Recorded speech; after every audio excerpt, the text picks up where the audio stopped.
Both the PC versions for Spider-Man and Spider-Man Miles Morales are now released on PC, and with my most recent hiatus because of my run-in with pneumonia, I thought this would be a great way to come back with a review for the overglorified expansion of 2018 Spider-Man with Spider-Man Miles Morales. Miles Morales came out in November of 2020, 2 years right after the first game. I always knew that Miles Morales would be incorporated into the story somehow, but I never knew that we were going to get his own video game. I think this was definitely released to hold us over until Spider-Man 2 gets released, which I am super excited about. Although I still do not own a PlayStation 5 because I decided and continue to just simply keep upgrading my PC instead, which I have no regrets right now because PlayStation exclusives will just find their way over to PC after a year anyway. I originally played Miles Morales on PlayStation 4 a couple months before the PC release, and boy does the PlayStation 4 version have some issues. Long load times, texture glitches, which happened frequently, and a slew of other performance issues, which I don't know if it was just my PS4 getting old and dusty or an actual issue with the game. Whatever it was, I wasn't going to do a full review until I got my hands on the PC version, which fixed all of those issues and problems and is certainly the definitive way to play this game, especially when you can change the field of view and really feel the speed of the swinging in this game. Let's talk about the story first.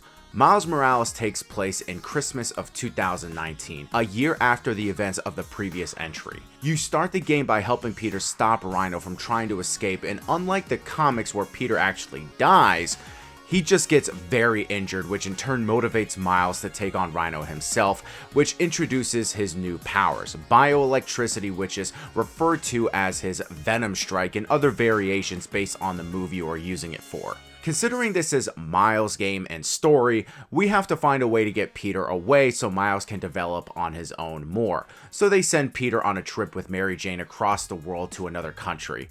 I mean, we can't kill Peter, he has to fight Venom in the sequel. So the main antagonist of this game is the Tinkerer, who runs a gang of rebels known as the Underground. They're very against the organization known as Roxxon. I won't spoil the reasons behind the beef between the two because the game does provide some cool twists and turns in the story, which I thought was told very well. The Tinkerer, while a good villain, did come off a bit whiny at times, however, when it came to their motives. I understand the motive, but when it finally came down to listen to reason, they were just blinded by so much rage that it didn't matter. I wish I could go into more detail about this, but that would be spoiling a lot for those who haven't played it yet. Miles' best friend Genki is, I thought, a great character who provides much needed commentary to the game when talking to Miles while you're out and fighting crime. He is funny and a great friend to Miles in his time of need and reminds me of the times that I used to hang out with my friends back in high school. You know, minus the whole superhero thing, obviously. Miles as a character is very well written. He acts and thinks like a teenager, and I think this was a great way to give us an origin story without having to rehash through Peter's because everyone knows that story at this point. The music and score is great for Miles Morales, a big lean on the hip-hop vibe and how that is overall incorporated into the themes of the game, which is awesome. So now we get into the gameplay. It still feels very similar to the previous entry and still plays the same in regards to stealth and overall combat, with just the newly added powers that allows you to mix it up now for this character. However, the way Miles fights is significantly different compared to Peter, which honestly feels more powerful and brutal at times. I love the executions more in this game than I did in the last entry too. Miles just provides more style to his fighting, while Peter is just more conventional with his. The swinging mechanics, while they operate the same, provides a much more unique feel as Miles adds style yet again to his swinging, which honestly feels way more smooth and just simply more fun at times to traverse through New York City. Speaking of which, I love the Christmas theme that has added snow to the city. It makes it much more vibrant during the day when swinging around. Now, with Miles' new Venom power, it gives certain hell yeah moments when fighting opponents, and the different types of combos that you can string together, like doing a Venom jump to a Venom drop, which the game doesn't give hints to attempt, but when you figure it out yourself, it is very satisfying. The underground has a very cool design. I love the purple aesthetic and the types of weapons that they use to combat you with. They are very similar to the types of enemies like how you fought the demons and Roxxon, which is also similar to Silver Sable's men, just without the jetpacks and a lot more rocket launchers. I'm not surprised that they were similar considering that this is just a spin-off that was developed just in 2 years after the first game, which I would imagine will get way more different types of enemies in Spider-Man 2. The skill tree also provides a fun progression system that makes you feel very powerful by the end. The Venom bioelectricity and invisibility powers are awesome and provides many new ways to play the game. The side missions and objectives have been scaled down for the spin-off and allow for a faster time to 100% the game. However, when it comes to collectibles, Miles has time capsules just like how Peter had the backpacks that you can collect throughout the city that provide some much needed commentary about his past.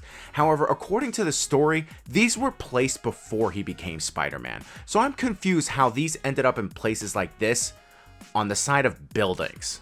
Just a bit confusing. The costume selection is great as always with cool designs from each of them, and I'm happy that we were actually able to get them incorporated into cutscenes where he takes off his mask, unlike the last game where major cutscenes didn't allow for the certain outfits to be shown. It was also great that there weren't any downtime moments like how the last entry had with the Mary Jane and ironically the Miles missions. This game just kept you playing as Spider-Man and didn't stop. That's what I'm here for. If there was anything else to say that I didn't particularly like about the game, is that there is a pretty big difficulty spike at the end, but I also was playing on the hardest difficulty, so I don't know. At the end of the day, I had a great time with this game, and I certainly see myself 100%ing like I did with the last game. I was going to do a re-review for the first Spider-Man game when the PC remaster came out, but I got sick and got hospitalized, so that really screwed that up. What I'll say about it is that the capabilities PC has makes it such a much better time, and especially with the mods that you can use that make it so much more fun to play. Guys, thank you so much for sticking it out with me during this tough time. Even after my last video where I said everything should be good now moving forward, I ended up getting sick again, which was hell.